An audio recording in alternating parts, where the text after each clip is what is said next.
Bismillahirrahmanirrahim. Alhamdulillahi Rabbil Alamin. Wassalatu wassalam ala Rasulillah sallallahu alayhi wa sallam wa ala alihi wa sahbihi ajma'in. Mes chers frères et sœurs, assalamu alaikum wa rahmatullahi wa barakatuh. J'espère que vous vous portez bien. C'est un plaisir pour moi de vous retrouver et soyez les bienvenus pour ce nouveau podcast. Étant revenu à certains fondamentaux, c'est lorsque l'envie me prend, et non par contrainte, obligation, que je reprends le micro pour vous partager les idées, astuces ou encore réflexions du moment. Pour en avoir touché 2 mots en story, en effet, je ne souhaite plus répondre, bon gré mal gré, à cette pression générée par les algorithmes, conseils reçus en tout genre, destinés par moments à produire pour produire, gagner en visibilité. Sans même s'en rendre compte, et ceci en prenant toutes les précautions possibles, on peut rapidement tomber dans cet engrenage. Nous pensons être prévenants, oubliant que d'autres personnes ont déjà anticipé que nous allions vouloir anticiper. Les réseaux sociaux ont pour principal objectif de monopoliser notre temps, nous pousser à la consommation. Soyons vigilants et qu'Allah subhanahu wa ta'ala nous assiste en ce sens. Aujourd'hui, j'aimerais vous parler de certaines choses qui me tenaient à cœur, gravitant autour du développement personnel, de certaines manipulations assez malsaines qui ont pullulé de manière assez effrayante ces dernières années et principalement, encore une fois, sur les réseaux sociaux.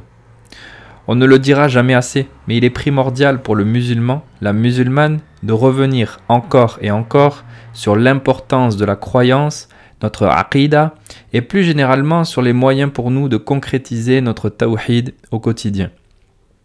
On va appuyer fort en rentrant directement dans le vif du sujet. Ô combien sont répandues certaines expressions qui, en elles-mêmes, ne correspondent pas à notre foi, à notre dogme, mais pire encore, lorsqu'elles sont concrétisées. Prenons l'exemple de la confiance en soi. Soyons très clairs et au risque d'en surprendre plus d'un, la confiance en soi n'a absolument rien à voir avec notre dogme. Le musulman n'a pas confiance en lui, il a confiance en Allah subhanahu wa ta'ala, en sa capacité infinie de nous donner la capacité, ou pas, de faire ceci et cela. Et puisque notre religion nous enseigne le bon soupçon, considérons que ce qui est voulu à travers cette expression par ceux qui l'utilisent est ce qui vient d'être détaillé à l'instant. En réalité, dans la mise en pratique, c'est précisément ce que l'on concrétise quasiment tous, autant que nous sommes, parfois par ce qui semble être de petites subtilités, mais tellement lourdes de conséquences. Prenons l'exemple de quelqu'un qui souhaite entreprendre un projet. Il y a de fortes chances que la personne raisonne et agisse ainsi. Elle va se créer un listing en se disant « Cette fois-ci, je vais faire comme ci, je vais faire comme ça. Je vais réaliser telle et telle tâche. » Et une fois que le plan est dessiné, voilà que cette dernière se retrouve à se lancer tête baissée avec l'intention de tout donner, donner le meilleur de soi-même comme on peut l'entendre, dans le mauvais sens du terme, bien entendu. En vérité, en agissant ainsi, eh bien, nous nous en remettons à nos propres personnes. Le musulman, la musulmane, avant toute chose, demande à son Seigneur de lui inspirer le bien, ce qui lui sera bénéfique, en l'occurrence ici un projet quelconque. Il lui demande de lui faciliter la connaissance de ce dernier, notamment en matière de conformité, de licéité.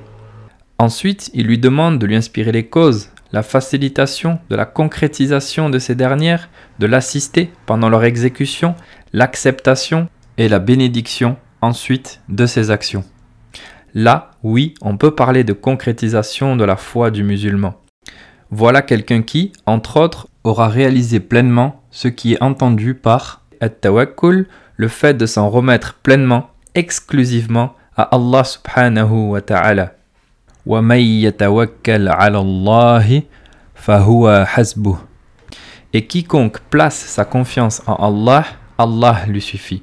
Si nous sommes sincères envers nous-mêmes, parfois, indirectement, le message que l'on adresse à notre Seigneur, eh bien, c'est qu'il n'est pas notre priorité. Qu'Allah subhanahu wa ta'ala nous réforme. Voilà ce que l'on peut entendre. Je vais me donner à fond, pardonnez-moi l'expression, je vais me sacrifier, travailler dur, et une fois que ma situation sera confortable, alors, à ce moment-là, j'accorderai davantage de temps à mon Seigneur. Autrement dit, Ya Allah, quand j'aurai terminé avec mes affaires, bien souvent mondaines, malgré ce que l'on croit ou parvient à se faire croire, là, je reviendrai vers toi. Je te consacrerai du temps à ma religion, lui qui se passe des mondes. Que dire de cette confiance démesurée, malgré nos prétentions, que l'on accorde à des créatures humaines, pensant que par leur biais, je vais réussir ceci et cela, oubliant ainsi Allah, sans qui rien ne se réalise. Voici les ruses par lesquelles le diable détourne et dupe le croyant. Ce dernier pense bien faire alors qu'il délaisse petit à petit ses invocations, sa lecture du noble livre, Al-Qur'an, qu'il abandonne la prière nocturne, et je préfère ne même pas parler de la prière obligatoire. Il emprunte en fin de compte un chemin diamétralement opposé de celui tracé par le Seigneur des mondes, Allah, via le suivi de son messager, sallallahu alayhi wa sallam. Retenons ceci, celui qui fait de son Seigneur sa priorité se surprendra à entreprendre des causes minimalistes pour des choses qui lui auraient demandé jadis des efforts incommensurables et récoltera, bi'idhnillah, le succès dans ce qu'il entreprend. L'âme s'épuise, le cœur s'assèche et nous voilà détournés du droit chemin, s'éloignant peu à peu, perdant cette proximité avec Al-Qarib. Qu'Allah subhanahu wa ta'ala nous guide et ne nous égare pas après nous avoir accordé cette dernière, la guider. Voilà entre autres les dangers de confier sa religion, son état de santé, au premier ou la première venue.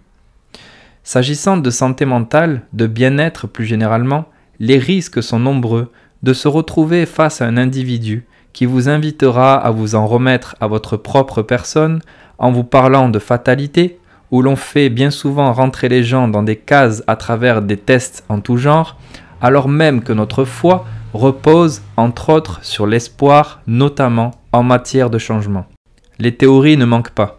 De la théorie de Freud qui nous indique que l'être humain, dans sa nature, est un réservoir de pulsions bestiales qu'il cherchera à tout prix à assouvir, dépendamment des contraintes notamment sociétales que seront les siennes, alors que nous croyons à la fitra, que l'homme a été créé et né sur le bien, en passant par les hypnotiseurs ou encore les pseudo-raqis, exorcistes, et je ne parle même pas des sorciers et charlatans en tout genre, qu'Allah subhanahu wa ta'ala nous en préserve.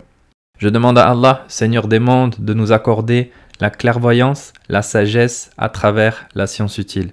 Qu'Allah subhanahu wa ta'ala vous bénisse.